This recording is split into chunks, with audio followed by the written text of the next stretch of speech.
దేవుడు అన్నాడు, దావీదు నీకు తెలియదు ఈ పట్టణం ప్రజల గురించి. ఏంటండి వీళ్ళు మామూలు మనుషులు కాదు, ఎవరైతే మేలు చేస్తారో వాళ్ళే పట్టించేస్తారు, వాళ్ళకి కీడును ఆలోచన చేస్తే మనుషులు. పట్టణ ప్రజలు ఇంతేనా? వాళ్ళ మనుషులంతా అంతే, ప్రపంచంలో ఉన్న ప్రతి వ్యక్తి అంతే. స్వార్థముతో కూడుకున్న వ్యక్తులు, అసూయతో కూడుకున్న వ్యక్తులు, వాళ్ళు మాత్రమే బ్రతికితే చాలు, పక్కన వాడు ఏమైపోయినా పర్వాలేదు అనుకునే వ్యక్తుల మధ్య నీవు ఉన్నావు. దావీదుతో దేవుడు చెప్తున్నాడండి, అప్పుడు ఉంటాం కాదండి, ఇప్పుడు నీవు నేను అదే పరిస్థితిలో ఉన్నాం.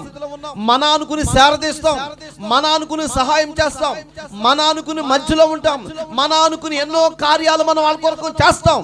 ఆ తర్వాత వాళ్ళే మనకేం చేస్తారండి? కీడు తలపెడతారు ప్రియులరా, నాశనాన్ని తలపెడతారు. అలాంటి మనుష్యుల మధ్య మనం ఉన్నాం. నీ భర్త అయిన కావచ్చు, భార్య అయిన కావచ్చు, నీ పిల్లలైన కావచ్చు, ఎవరైనా కావచ్చు ప్రియులరా, మన మేలు కోరేవారు ప్రపంచంలో ఎవరు లేరు. మన బ్రతకాలను కోరుకునే వాళ్ళు ప్రపంచంలో ఎవరు లేరు. నీవు ఒక్కదానివే. ఎందుకంటావేమో, ఒక్కదానివే లోకంలోకి వచ్చావు, నీకు నువ్వే. ఇంకా ప్రపంచంలో ఎవరు నమ్మటానికి లేదు, ఎవరు నమ్మటానికి లేదా? బైబిల్ చెప్తున్న మాట అదే. దావీదు అక్కడికి వెళ్ళి తన ప్రాణాన్ని అడ్డుపెట్టి ఆ ప్రజలందరిని కాపాడి, వాళ్ళ ఆస్తులు కాపాడి, నానా బాధపడితే ఈ ప్రజలంట సౌలు చేతికి దావీదుని అప్పగించబోతున్నారంట. మనుషుల బుద్ధి ఎలాంటిదో దేవుడు తెలియజేశాడు ప్రియులారా.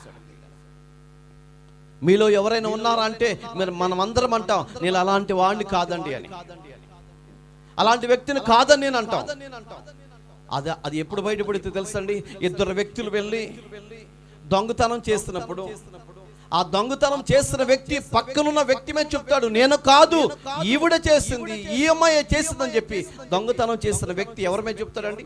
పక్కన వాళ్ళ మీద చెప్తాడు. ఎందుకంటే ఆ బాధల నుంచి తప్పించుకోవటం కోసం, ఆపద నుంచి తప్పించుకోవటం కొరకండి. మనిషి జీవితం అంతే, మనిషి బ్రతుకు అంతే.